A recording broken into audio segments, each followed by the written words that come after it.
무주택자분들하고 지금 이제 1주택 갈아타기 하시는 분들한테 제가 올해는 조언이 좀 달라요. 심각한 조정 30% 40%가 집값이 빠졌던 조정은 저희가 이미 겪었기 때문에 금매 더 소진되기 전에 사야겠다라고 하시는 분들은 지금 움직이는 게 맞지만 제가 올해 주목하고 있는 것은 갈아타기 수요예요. 그래서 지금 실제로 거래가 3월 달에 좀 활발하게 이루어지고 있는 지역들은 좀 소외되었던 지역들이거든요. 혹시라도 갈아타기를 하시다가 갈아탈 지역을 물건을 놓치시는 수가 있어요. 이 경우는 반드시 가 있으셔야 됩니다.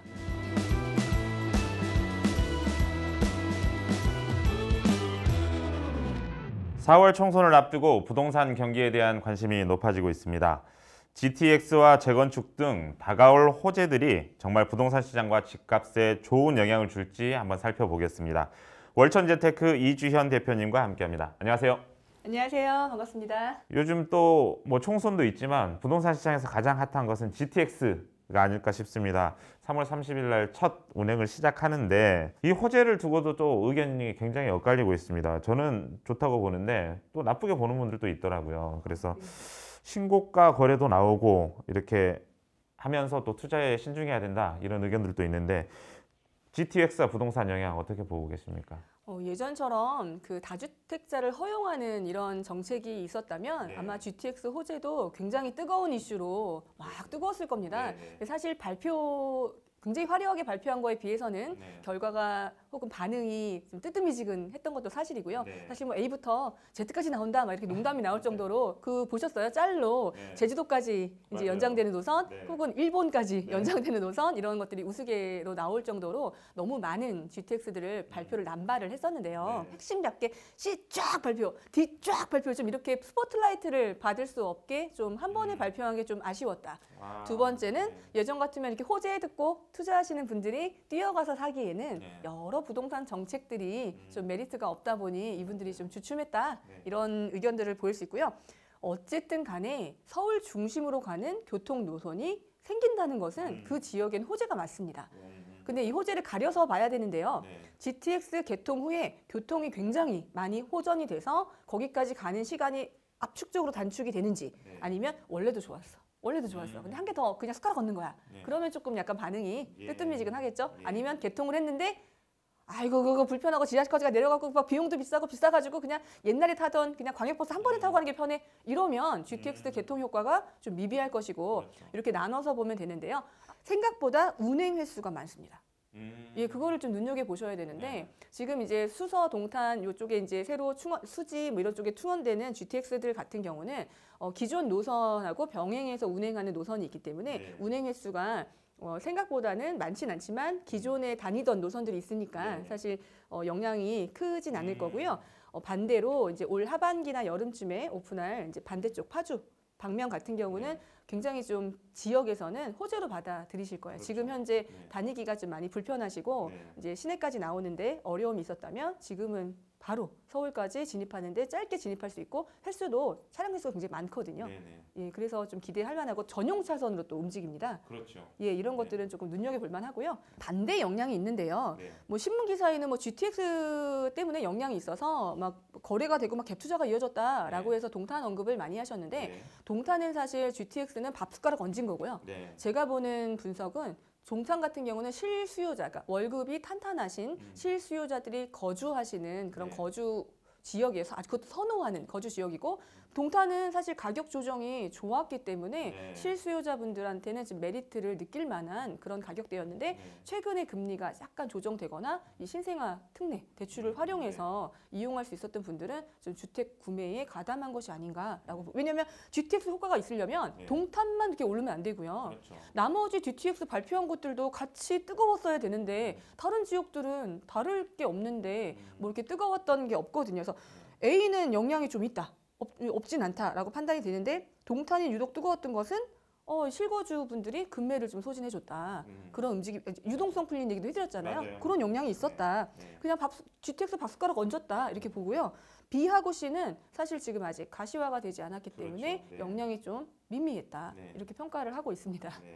또 재건축 시장도 어쨌든 총선이 지나면 빠르게 움직일 것 같은데 이번 총선에서 분당, 일산 이렇게 일기 신도시 재건축이 초미의 관심사로 떠오르고 있습니다. 뭐 선도지구 막 이런 것들이 계속 거론되고 있는데 일기 신도시 재건축에 대한 전망 그리고 또 재건축 성공하려면 어떤 조건들이 필요할까요? 간략하게 딱 세 가지로 압축할 수 있습니다. 네. 첫 번째, 용적률. 용적률. 두 번째, 대지 지분. 네. 세 번째, 가장 중요한데요. 속도. 네. 그래서 지금 이제 주민 관심도가 엄청 높아요. 네. 얼마 전에 분당에서도 설명을 했고요. 또 일산에서는 윤 대통령 직접 방문하셔가지고 이제 주민들의 뜨거운 호응을 얻어냈는데요. 네. 지금 이제 속도가 빨라야 된다 그랬잖아요. 네. 그래서 일기 신도시 같은 경우는 사활을 걸고 선도지구 되셔야 됩니다. 네.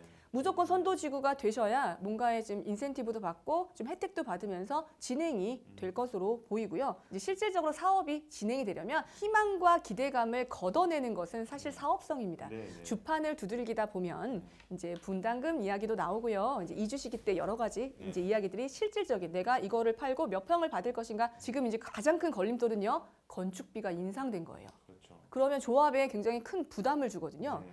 예전처럼 저층, 용적률이 좋은 저층 주거지를 재건축을 할 때는 뭐 사업성이 좋았으니까 땅값만 받쳐준다면 뭐 이렇게 가면 되는 주민의 화합만 이끌어내면 할 수 있었다면 지금은 약간 더 따져봐야 돼요. 우리가 일반 분양분을 얼마나 할 수 있어서 이제 이득을 얼마나 조합원들의 이득을 볼 수가 있느냐.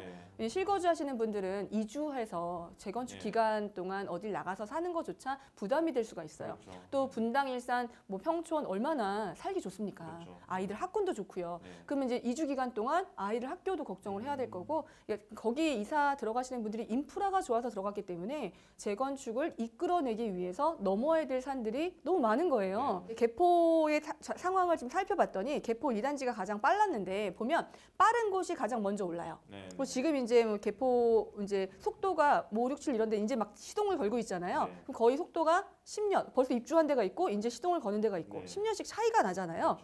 그러니까 분당이나 일산이나 이런 일기 신도시에서도 똑같이 지금 주민 설명에 참여도 하고 하지만 결과적으로는 10년씩의 한 동네에서 차이가 날 수 있겠구나. 그래서 제가 속도를 뽑으라는 말씀을 드리고 있는 거고 그 다음에 또 저희가 이제 가격적인 측면에서 투자적인 측면에서 한번 살펴보자면 메리트가 있긴 있어요.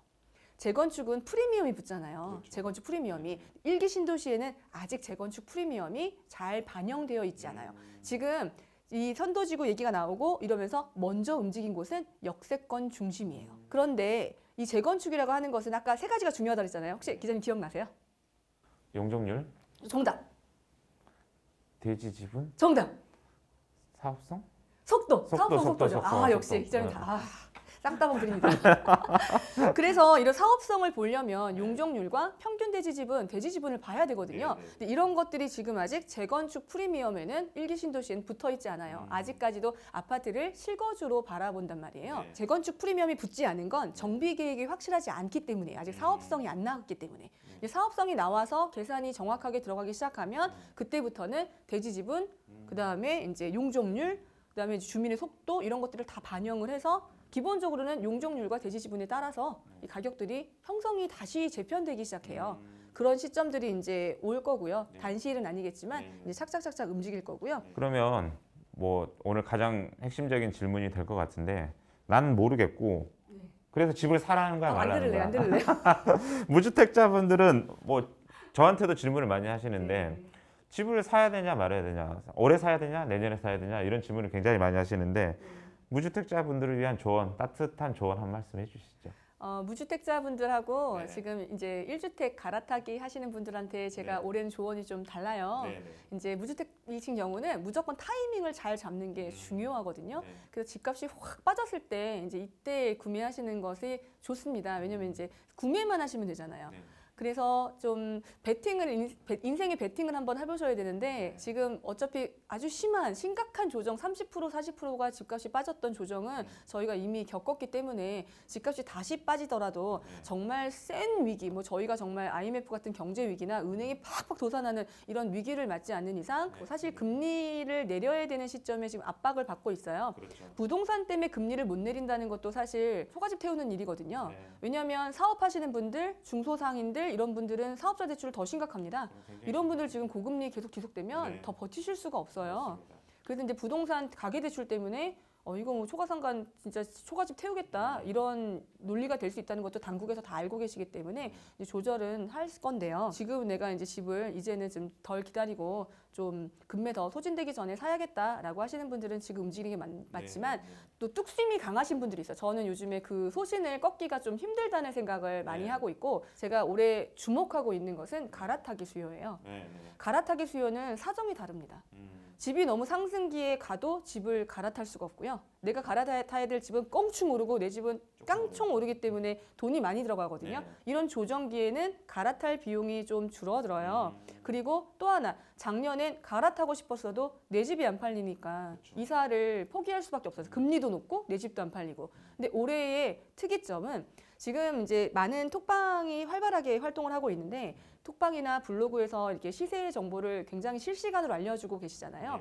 그런 정보들은 주요 단지, 안테나 단지에 국한되어 있어요. 좋은 지역들에. 그래서 지금 실제로 거래가 3월 달에 좀 활발하게 이루어지고 있는 지역들은 그런 지역들이 아니라 좀 소외되었던 지역들이거든요. 가격이 좀 적당한 이런 지역들이 지금 가격이 맞다면 거래가 되고 있어요. 내 집이 드디어 팔렸으니까 이제 갈아탈 수 있는 거고 금리도 좀 많이 조정이 3%대로 조정이 됐잖아요. 1주택자이신 분들은 작년에 비과세 못 받으셨다면 올해 비과세 좀 챙기고 넘어가시는 것도 방법이겠다.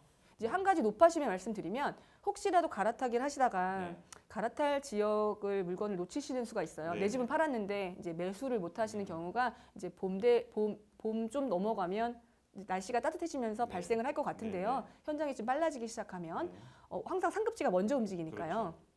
이 경우는 반드시 월세로 가 있으셔야 됩니다.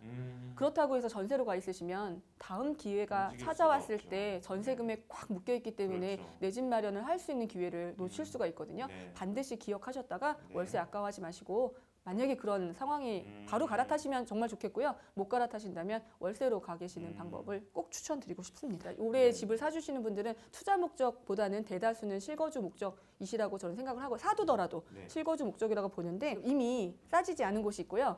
아직 싼 곳이 있어요. 이걸 좀 잘 살펴보셨으면 좋겠는데 전고점 대비로 이제 회복을 많이 100% 정도 이렇게 회복을 한 곳은 조금 그래도 좀 한 템포 더 보셨으면 좋겠고 아직 70%에서 80% 회복을 못한 지역들이 있어요. 한 지역에서도 지금 좋고 대장주만 팔리거든요. 원래 좋은 것부터 싼 게 먼저 팔려요. 그리고 약간 좀 모양이 빠지거나 연식이 빠지거나 세대수가 빠지거나 학군이 빠지거나 여러 이유에서 같은 동네에 있어도 가격들이 좋은 게 살아있거든요. 그 눈을 돌리셔서 고단지들 빨리 지금 옆에 가보시면 지금 가격 맞는 거 있으실 수 있어요. 그런 것들 좀 더 시간 지체되기 전에 좀 찾아보시는 것도 방법이 아닐까 생각합니다. 오늘도 좋은 말씀 정말 많이 해주셨는데 또 부동산 시장에 새로운 소식이 들려오면 소개해드리고 분석하는 시간 가져보겠습니다. 오늘 말씀 감사합니다. 예, 고맙습니다.